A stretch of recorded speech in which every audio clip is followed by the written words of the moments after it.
Bonjour et bienvenue, c'est Electron. Derrière moi, j'ai la toute dernière Décathlon qui est vendue à 499 €. Il s'agit de l'Oxelo 900i. Vous êtes très nombreux à avoir rejoint la chaîne récemment. Si ce n'est pas encore fait, foncez vous abonner et activez la petite cloche. Et moi, je reviens toujours avec de nouvelles exclusivités sur la chaîne. Allez, j'envoie le générique et ensuite, je vous présente cette machine. Dans ce carton, on a une trottinette déjà fonctionnelle. Vous allez la recevoir toute montée. Vous pouvez la sortir du carton et déjà aller l'essayer. Et elle est chargée à environ 70-75%. Donc vous pouvez quasiment prendre votre machine, la sortir du carton et partir au boulot ou aller vous faire un petit ride.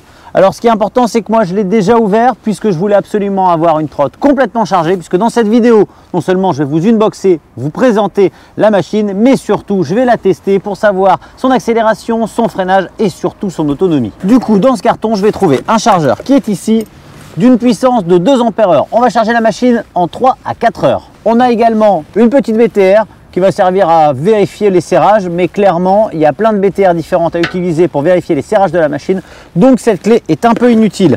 On va trouver également un petit cadenas, celui-ci, à code, qui va vous permettre de bloquer le verrouillage de la machine. Du coup, ça vous fait une petite sécurité qui va se glisser dans le fond de la poche et qui vous permettra de vous assurer que personne à part vous ne repart avec la machine. Par contre, ce n'est pas un antivol, donc attention, rien n'empêche le voleur de porter et de partir avec la machine. On trouve également une grande notice dans toutes les langues qui va vous permettre de vous familiariser avec votre machine. Allez, je fais disparaître le carton et je vous présente maintenant l'Oxelo 900i. La voici sortie de son carton. On a un châssis tubulaire d'une couleur noire, plutôt gris très foncé. La peinture est très bien finie, les soudures sont parfaites. L'ensemble de la trottinette, c'est plutôt désarrondi. Elle a l'air plutôt cossue. Rien ne bouge. Ici, on a des garde-boue en plastique à l'avant et à l'arrière. À l'avant, ça descend bien. À l'arrière, ça m'a l'air d'être très correct. Sachez que la machine est typée 54. Ça veut dire qu'elle va résister à rouler dans quelques flaques, à quelques éclaboussures, mais qu'elle n'est pas du tout prévue pour rouler sous la pluie. Le moteur est placé dans la roue arrière. Il est de 250 watts nominal, capable de délivrer jusqu'à 430 watts en pic. Sa puissance va vous permettre de monter des pentes jusqu'à 10% et de transporter des pilotes jusqu'à 100 kg. Il est parfaitement intégré dans une roue en 8 pouces pleine, donc increvable. Il est alimenté par une batterie de 36 volts et de 6,4 ampères. Elle est cachée ici dans le deck. Elle fait un total de 230 Wh. Elle est annoncée pouvoir faire 25 km, mais attention, avec un pilote de 60 kg et sur du plat. Aujourd'hui, on va faire un test réel et on va voir l'autonomie globale de la machine. J'ai pesé la machine, elle pèse 14,1 kg. Du coup, elle se porte assez facilement directement sur la colonne puisqu'elle est assez bien équilibrée. Il faut une bonne morphologie quand même pour pouvoir la porter pendant longtemps. Mais dans la globalité, ça va bien. Pour le dépliage, c'est très simple. Ici, on a un loquet. On va le pousser vers l'arrière. Ça se déverrouille à l'avant. Ici, on a un clic. Voilà, la machine est déjà opérationnelle. Donc ça, c'est vraiment le gros point fort de cet Oxelo. Et pour la replier, ça se passe en deux actions. Ici, on tire le point rouge vers le haut et on lève la manette. Et ensuite, la deuxième action, c'est d'appuyer sur le bouton rouge qui est ici et de venir verrouiller la potence sur le milieu du garde-boue. On a un guidon assez simple, un peu de jeu au niveau des poignets. Par contre, une facilité et une rapidité de pliage et de dépliage déconcertante. Ici, c'est une petite sonnette qu'on actionne avec le pouce. Là, on a la gâchette d'accélérateur. Je vais y revenir tout à l'heure parce que je veux absolument vous parler du display qui est ultra complet. Mais avant, je voudrais vous parler de la roue avant. Une roue avant en 10 pouces assez large, donc avec un bel arrondi. On verra tout à l'heure ce que ça donne au niveau de la conduite. La jante, elle est pleine en plastique et ici, on a un amortisseur qui devrait gommer les imperfections de la route. Vous voyez là le deck en caoutchouc ainsi que le garde-boue d'un plastique assez solide. À l'allumage, on aura le niveau de batterie très précis en pourcentage qui laissera place au kilométrage instantané, au mode utilisé. Pour changer le mode, il vous suffira simplement de cliquer ici sur le M, piéton, éco, normal et enfin sport.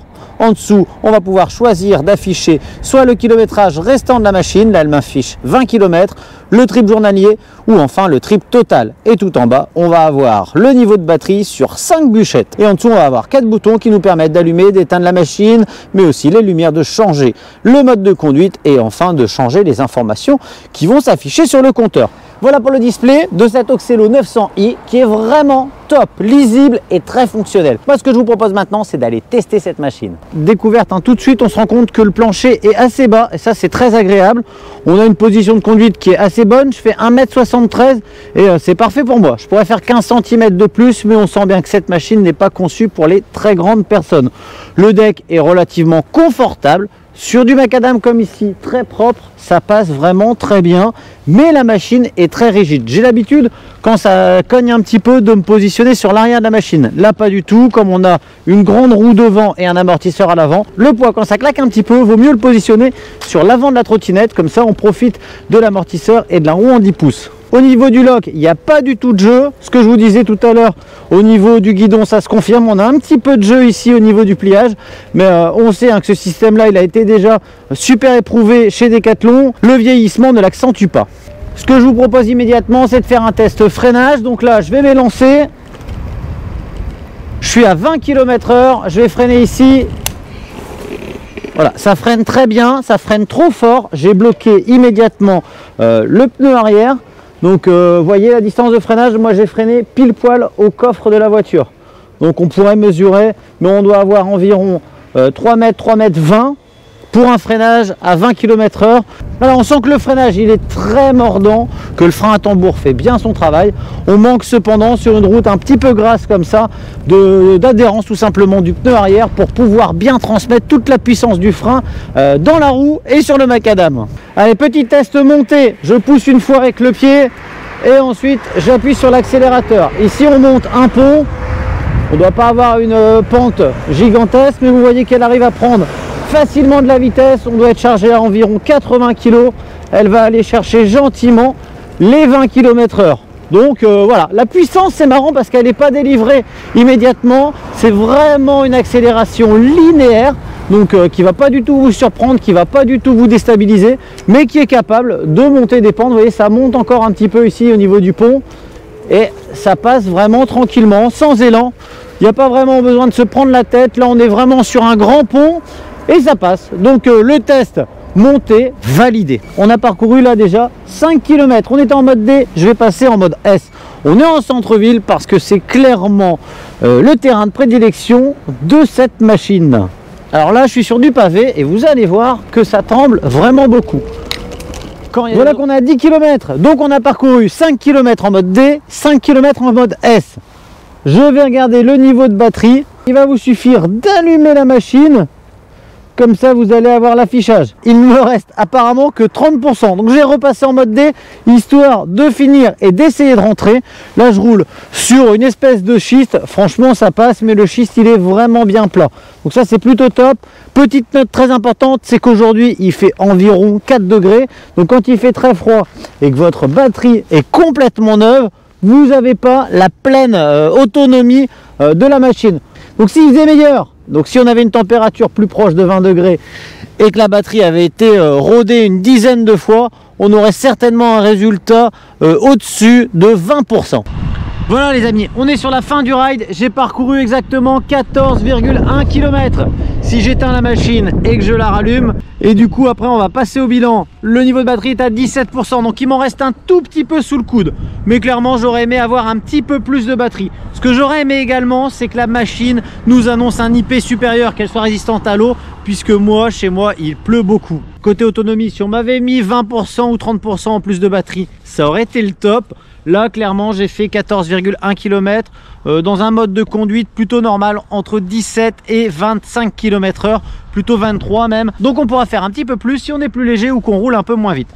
Sinon, la conception du cadre est de très bonne qualité. On sent que c'est de la bonne manufacture et ça fait plaisir. Ce qui fait plaisir aussi, c'est cette béquille parfaitement intégrée qui fonctionne bien, qui tient parfaitement la trottinette. Le lock qui, une fois compris, fonctionne parfaitement. Les garde-boue qui ont l'air relativement solides et à l'avant et à l'arrière. On a des petits renforts qui font que rien ne bouge, ça claque pas trop. Maintenant, cette trotte, elle est faite pour rouler sur les macadams de bonne qualité. Clairement, quand le sol est abîmé, ça vibre un peu sous les pieds. Ce que j'aime énormément, c'est vraiment ce display. Un display ultra ludique, ultra accessible, très lisible, qui intègre une horloge et ça paraît bête, mais franchement pour le citadin que je suis, c'est vraiment top d'avoir une horloge sous les yeux. On a également le kilométrage et puis plein d'indications qui sont vraiment très bonnes. On peut aussi valider le fait que la trottinette prend vraiment peu de place. Et puis pour des pneus durs, on a un ride qui est assez agréable. Pour finir, le gros pouce en l'air, c'est que cette trotte, elle est conçue et distribuée par Decathlon, donc c'est national et vous en trouverez partout. Idem pour le SAV, elle est garantie 2 ans, 1 an pour la batterie, donc ça c'est plutôt pas mal. D'ailleurs, en parlant de pouce en l'air, si vous avez réussi à regarder cette vidéo, foncez m'en mettre un. Mettez-moi en commentaire ce que vous pensez de cette machine. D'ailleurs, j'ai dit qu'elle était noire, finalement elle est bleu marine, très foncée. Un petit peu métallisé, c'est une couleur satinée. Voilà, c'est la fin de cette vidéo. Moi je vous remercie de l'avoir suivi, je vous dis à tous à très bientôt et je vous souhaite comme d'habitude de bons rides.